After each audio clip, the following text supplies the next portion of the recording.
어머니, 당신의 따뜻한 손맛이 그립습니다. 그 마음을 담아 준비했습니다. 10가지가 넘는 다양한 밑반찬, 씹을수록 고소한 맛, 쫄깃하고 담백한 맛, 순심이 흑염소.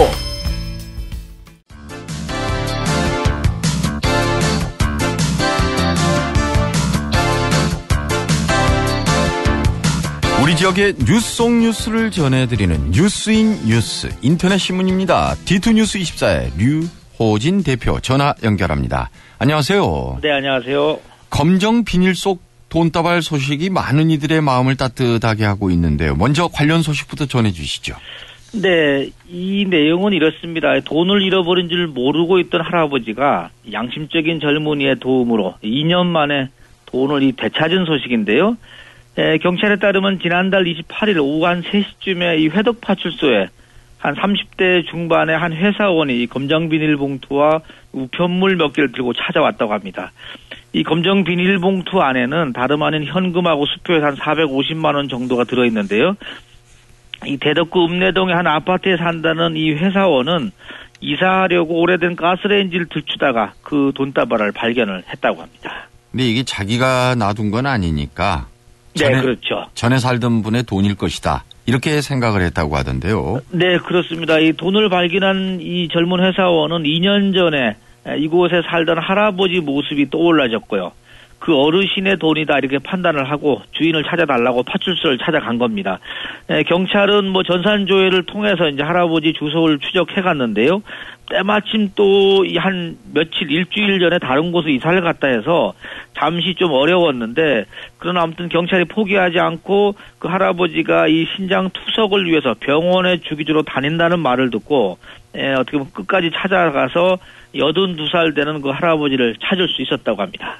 고령에다가 몸까지 불편하신 상황에서 이런 큰 돈을 찾게 되셨으니 이 젊은이가 얼마나 고맙고 또 기쁘셨을까 싶은데요. 네, 그렇습니다. 지금 할아버지 입장에서는 도둑이 들까봐 가스레인지 밑에 돈을 숨겨놨는데 건망증이 심하다 보니까 깜빡 잊고 이사를 했다 하면서 고마움을 표했는데요. 이 할아버지는 혼자 살면서 어렵게 일을 해서 번 돈을 은행에 다니기 좀 힘들다는 이유로 이렇게 이제 곳곳에다가 좀 숨겨놨던 것이라고 합니다. 근데 이 할아버지한테 뭐 450만 원이 도움이 크게 됐겠지만은 말씀하신 대로 이 젊은이의 어떤 감동은 더 크지 않았을까 이렇게 싶기도 합니다. 세상은 이렇게 살아야 되는 것 같아요. 역시 훈훈하지 않습니까? 네. 네. 그리고 이 불량한 마음이나 나쁜 마음을 잠깐 먹게 되면 언젠가는 그게 또 흉으로 되돌아오게 되고요. 그렇죠.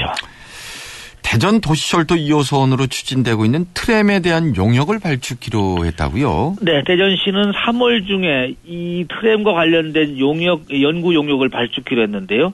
이것은 이제 행정 절차이다 보니까는 안 거칠 수가 없는 상황입니다. 이달 말께 국책연구기관을 대상으로 해서 도시철도망의 구축이라든지 노선별 기본계획 수립 용역을 발주할 예정입니다. 이 용역에는 2호선 트램에 대한 어떤 경제성 분석 그리고 다른 교통수단과의 연계체계 구축 또 기본계획 수립 이런 것이 좀 다뤄질 것으로 보입니다. 네. 본격적인 건설에 앞서서 먼저 대덕구 지역에서 시범 운영할 계획이지요? 네, 그렇습니다. 이것 이제 스마트 트램이라고 하는데 이것과 관련해서도 지금 연구가 진행될 예정인데요. 지금 용역 수행 기관으로는 이 교통연구원이라든지 아니면 철도기술연구원 두 곳 중에 한 곳을 지금 거론되고 있는데 대략 이 연구 용역 기간 한 2년 정도가 걸릴 것으로 예상이 됩니다. 연구 용역 발주와 함께 행정 절차를 밟아 들어가면은 2017년 정도부터는 이제 국토교통부한테 승인에 대한 어떤 협조 요청을 할 것으로 지금 보입니다. 네. 그리고 최근 권선택 대전시장이 KTX 연장 운행과 관련해서 호남 쪽의 단체장들과 잇따라 지금 공조에 나서고 있네요. 네, 그렇습니다. 이 권선택 시장이 호남선 KTX 연장 운행에 대해서 지금 이 호남 쪽 이 광역자치단체 잇따라 만나고 있는데요. 어제는 이 전북도 이 송하진 도지사를 만나서 연장 운행에 대해서 의견을 나눴고요. 앞서서 지난달 27일에는 이낙연 전남 도지사를 만났었고요. 또 17일에는 이 광주시청을 방문해서 윤장현 시장과 공동 대응을 당부하기도 했었습니다. 예. 호남 쪽 단체장들의 반응은 어떤 것으로 전해집니까?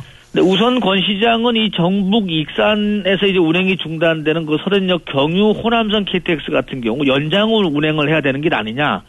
그리고 서대전역에서 익산까지 구간에 어떤 직선화가 필요하다. 여기에 좀 동참해달라고 당부하고 있는데 대체적으로는 좀 공감을 하는 분위기입니다. 이낙연 전남지사 같은 경우는 이 서대전과 호남의 어떤 연계가 단절됐다는 데 공감을 하면서 이 양 지역의 이 상생 발전 그리고 교류 협력을 위해서는 반드시 필요하다. 이런 의견을 좀 보이고 있고요. 또 호남과 대전의 이 접근성을 개선하기 위해서는 이 서대전역에서 익산 구간의 직선화도 시급하다. 이렇게 의견을 모았다고 합니다. 윤장현 광주시장도 연장 운행 필요성에 대해서 뜻을 같이 하는 것 같습니다. 당장 4월 개통 때는 현재 결정된 대로 운영이 되겠습니다만 내년 6월 그 수서발 KTX 개통 때를 기대하는 것 같던데요. 네, 그렇습니다. 지금 권 시장의 이런 어떻게 보면 광폭 움직임은 지금 말씀하신 대로 내년 6월을 지금 겨냥을 하고 있는데요. 다만 우려되는 것은 지금 이 호남 쪽 이 자치단체장들이 원론적인 면에서는 공감을 하지만은 그 다음에 액션 플랜이 나오지 않다 보니까는 과연 이런 공감대가 어떤 결과를 가져올지는 조금 더 지켜봐야 될 것 같습니다. 예.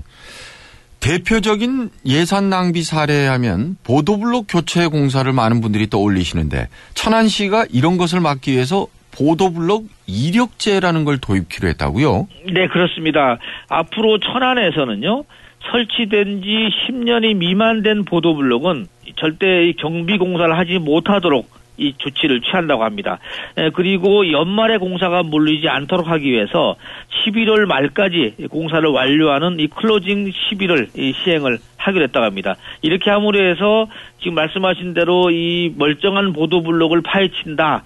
이렇게 대해서 어떤 시민들이 어떻게 보면 예산 낭비 어떤 대표적인 사례로 좀 꼽고 있는데 이런 오해가 없도록 하기 위해서 이 보도블록 이력제를 도입을 하기로 했습니다. 이것과 함께 앞으로 보도블록을 교체를 한다든지 보수공사할 때는 아무튼 시민들의 편의를 위해서 임시 보행로 설치를 의무화하기로 했습니다. 네. 대전에서 선거구 증설 얘기가 나오면 행정구역 개편 얘기가 이어서 나오는데 대전 서구가 이 부분엔 가장 예민하게 반응하고 있다. 이런 보도가 나왔네요. 네, 그렇습니다. 이제 이 내용은 무슨 얘기냐면요. 이 선거구를 늘리는 어떻게 보면 유력한 방법의 하나로는 우선 선거 이 행정구역의 개편 얘기가 좀 꾸준히 나오고 있는데 지난달이었죠. 이 대전시장과 새누리당 또 새정치민주당의 시당 위원장들하고 간담회 자리에서도 선거구 증설을 위해서는 정치권의 움직임도 중요하지만은 행정적으로 증설을 위한 어떤 행정구역 개편이 불가피하다 이런 얘기가 나오고 있는데 이렇게 하다 보니까 서구청이 지금 찜찜해하는 분위기다 이런 뉴스입니다. 네, 서구 쪽에서 예민하게 그 반응하는 이유에 대해서도 좀 설명을 해주시죠. 네, 대체적으로 지금 그러니까 선거구 증설과 관련되는 행정구역 개편 같은 경우는 현재 서구가 인구가 50만 명에 육박하고 있지만은 이 관저동, 도안동 지역이 지금 서구하고 유성이 나눠져 있는데요. 이 관저동, 도안동 지역의 일부를 떼어서 지금 현재 33만 명 인구인 유성으로 넘겨서 오히려 한 개 선거구인 유성을 두 개로 늘리자. 이것이 지금 대체적인 기본적인 얘기인데 사실 서구가 인구가 50만 명이 2008년까지 넘었었거든요. 예. 넘었다가 그 이후에 인구가 줄어서 50만 명을 유지하지 못하고 있고요. 인구가 50만 명을 유지하지 못하다 보니까 부구청장의 직급이 2급 이사관에서 3급 부이사관으로 떨어졌습니다. 예. 이런 자존심도 좀 있다 보니까는 이 행정구역 개편에 대해서는 불편을 할 수밖에 없다. 이렇게 볼 수 있겠습니다. 네, 오늘 소식 잘 들었습니다. 네, 감사합니다. D2뉴스 24의 류호진 대표였고요. 네, 뉴스 플러스 시간입니다. 오늘 아침 뉴스 가운데 눈길을 좀 끄는 것이 몇 가지가 있는데요.